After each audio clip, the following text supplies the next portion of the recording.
Morning students, we have continue our topic. In last videos we have to be discussion about what is democracy. Democracy means rule of people. Now we have to be discuss about the types of democracy. There are mainly two types of democracy, direct democracy and indirect democracy. As you know that before colonial period, before 1947 India faced colonial period.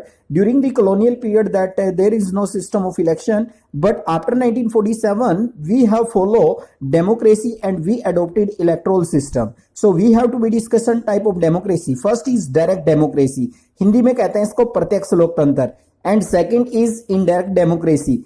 In direct democracy में क्या होता है? When citizens directly participate in day two days decision making and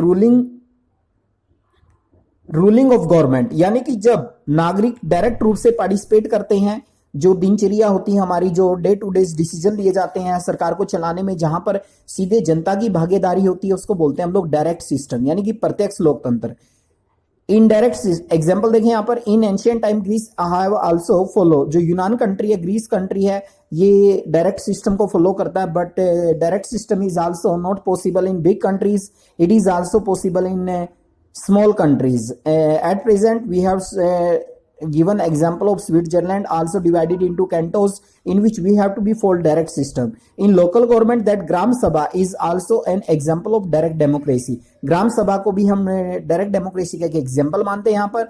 Now we have discussed the second types of democracy, indirect democracy. In this system of government, people elected their representative, MPs and MLAs. You have to be know that indirect democracy में जो MP MLAs होते हैं उनको लोगों के द्वारा चुना जाता है. एग्जाम्पल इंडिया के अंदर हम कौन सा फॉलो करते हैं system? Indirect democracy. Indirect democracy is also known as the name of representative democracy, because in this system MPs and MLAs, you can say representatives, are elected by the people. So India follow indirect democracy. So indirect democracy, this type of democracy is also exist in large countries. Direct democracy is not possible because in the world most of the countries population is very high. That is not possible to make decision policies to come together to make and to meet in any single place. So there are mainly two types, direct democracy and indirect democracy. In direct democracy, people participate in day-to-day decision making and ruling the government. Indirect democracy, people elected their representative, you can say MP or MLA elected by the people. This system is called indirect democracy. In big countries, big populous countries, indirect system is also follow. Example India, you can say India के अंदर जो democratic system हम लोग follow करते हैं, that is indirect democracy.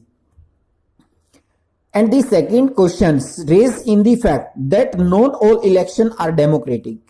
Second question की हम यहाँ पर जो बात करते हैं, सेकेंड क्वेश्चन हम ये भी रखते हैं यहाँ पर कि जो सभी इलेक्शंस होते हैं वो डेमोक्रेटिक नहीं होते. बहुत सारे कंट्रीज ऐसे हैं जहां पर चुनाव कराया जाता है जो डेमोक्रेसी को फॉलो नहीं करते. वहां पर भी क्या होता है, वहां पर क्या होता है, सिर्फ दिखावे के लिए होता है कि they have to be follow democratic system, but that was not in actual democratic system. You can say the example of China. In China that is one party rule.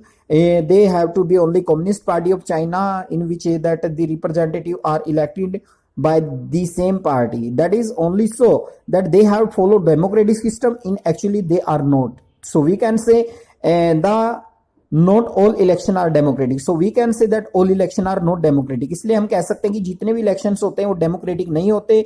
The constitution of a country lay down some rules about elections. कहते हैं कि जो एक देश का संविधान है उसने भी कुछ मतलब रूल्स लिखे हैं इलेक्शन को लेकर, इलेक्शन के बारे में. The constitution of a country lay down some rules about the elections. These basic rule are usually about. कहते हैं कि जो रूल्स हैं किन किन के बारे में, mainly who is eligible to vote, यानी कि वोट डालने के योग्य कौन है. As you know that India follow universal adult franchise. A person who become 18 year or more has given right to vote. 18 year का कंप्लीट होने के बाद मैन है, वुमेन है, किसी भी कास्ट से बिलोंग करता है तो उसे वोट डालने का राइट्स दिया जाता है इंडिया में. पहले इस एज को अगर हम बात करें that is 21 years, at present that is 18 year. That is called adult franchise. Hindi में कहते हैं इसको सार्वभौमिक व्यस्क मताधिकार, यानी कि प्रत्येक व्यक्ति को बिना किसी भेदभाव के वोट डालने का अधिकार है किसी भी व्यक्ति को. Who is eligible to vote. The first content is eligible to vote means a person who become 18 year or more, belong to any caste, religion or sect. Who is eligible to contest, यानी कि एक व्यक्ति कौन है जो चुनाव लड़ने के काबिल है या योग्यता रखता है। तो हम लोग यहाँ पर डिटेल में बात नहीं कर सकते। यहाँ पर एमपीज के लिए अलग से योग्यताएं होती है।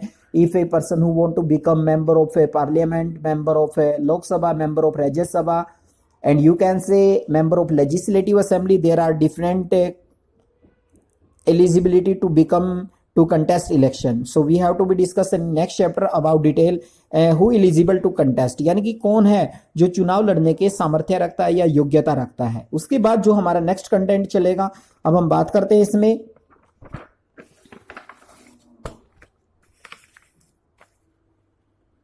Who is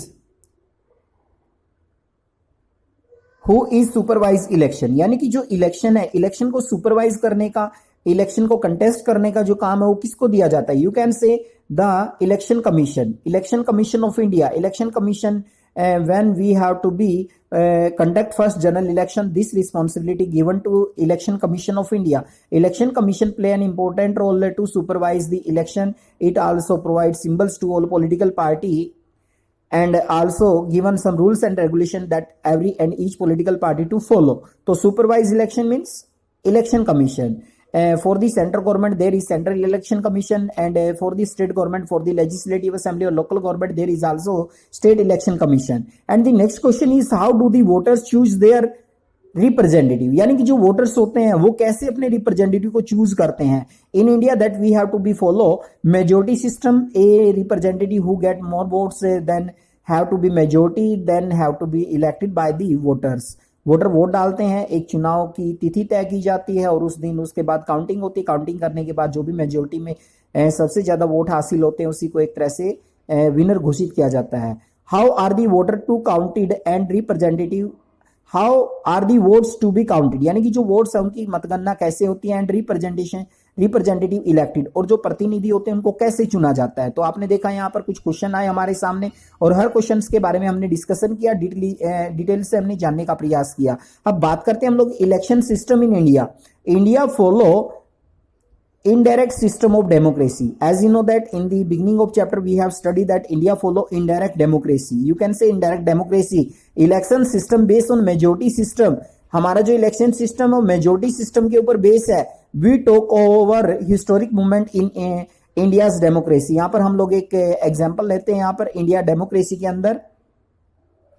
in the Lok Sabha election of 1984 का जो लोकसभा इलेक्शन हुआ था, द कांग्रेस पार्टी वोन 415 सीट्स आउट ऑफ 543, यानी कि 543 जो लोकसभा क्षेत्र है वहां से मतलब 543 सीट में से 415 सीट अकेली पार्टी थी कांग्रेस पार्टी, जिसने बहुत बड़ा बहुमत हासिल किया था 415, मोर देन 80% ऑफ सीट। अगर हम बात करें 80% ऑफ सीट, यानी कि ये क्या है, कौन सा सिस्टम हम लोग फॉलो करते हैं, ये हम फॉलो करते हैं मेजोरिटी सिस्टम, यानी कि जिस भी पार्टी को सबसे ज्यादा कैंडिडेट जीतकर आते हैं, विनर होकर आते हैं, तो वही पार्टी क्या होती है, वही पार्टी विनर घोषित कर दी जाती है, वही पार्टी देश का शासन चलाएगी। तो ये कांग्रेस पार्टी को देखो 1984 में बहुत सारी सीट्स मिली, 514 सीट्स थी, और आप लोग जानते हैं फर्स्ट 3 जनरल इलेक्शन में भी इंडियन नेशनल कांग्रेस का सबसे ज्यादा प्रभाव रहा। तो ये एक एग्जांपल दिया यहाँ पर कि किस तरीके से हम लोग इलेक्शन सिस्टम को फॉलो करते हैं। उसके बाद बात करते हैं we follow special method of election. हम स्पेशल मेथड फॉलो करते हैं इलेक्शंस में। देखें क्या यूज करते हैं हम लोग, the entire country is divided into 543 constituency, यानी कि जो हमारे विधानसभा हल्के होते हैं या जो हमारे एक तरह से संसदीय विधानसभा क्षेत्र होते हैं उसको हमने 543 क्षेत्रों में बांटा हुआ है, पूरे जियोग्राफिकल एरिया को 543। अगर हम बात करें टोटल अगर सीट की बात करें 545 Lok Sabha seats 545, but 2 candidates are nominated, 2 candidate होते हैं नॉमिनेटेड होते हैं that belong to Anglo Indian community that were nominated by the president. And the second point is each constituency elect 1 representative, यानी कि प्रत्येक कॉन्स्टिट्यूएंसी से एक प्रतिनिधि को चुना जाता है। द कैंडिडेट और पार्टी विच और who secure highest number of vote in declare elected, कहते हैं कि जो भी कैंडिडेट या पार्टी सबसे ज्यादा वोट सिक्योर करती है उसी को विनर घोषित कर दिया जाता है। तो यहां पर देखिए हमने क्या है, एक तरह से मेजोरिटी सिस्टम को हमने फॉलो किया, पूरे कंट्री को हम लोग यू कैन से आगे हम लोग पढ़ेंगे इसमें FPTP, फर्स्ट पास्ट दी पोस्ट सिस्टम को हम लोग फॉलो करते हैं। तो यहां पर हम FPTP, तो हम इस सिस्टम को फॉलो करते हैं इंडिया में। इन इंडिया देखिए यहाँ पर क्या दिया गया है, इलेक्टेड पार्टी, हम पार्टी को इलेक्टेड करते हैं on the basis of majority, majority के बेस पर ruled over a country, those party are get majority that ruled over a country that make their government and have to be ruled over the country. That we have to be discussion about election system in India. Next we have discussion about the different type of election system in the world. We have discussion about FPTP, and we have to be discussing in next video PP. You can say proportional representation, you can say PR. So we have to be discussing in next videos, so read it carefully. I have also sent the PDF file of chapter. You can read this topic from your NCERT books. That is an interesting topic. I hope that you will be attentive. If you have any doubts, you can send me doubts on my personal WhatsApp number. I try to solve your problems. Have a good day.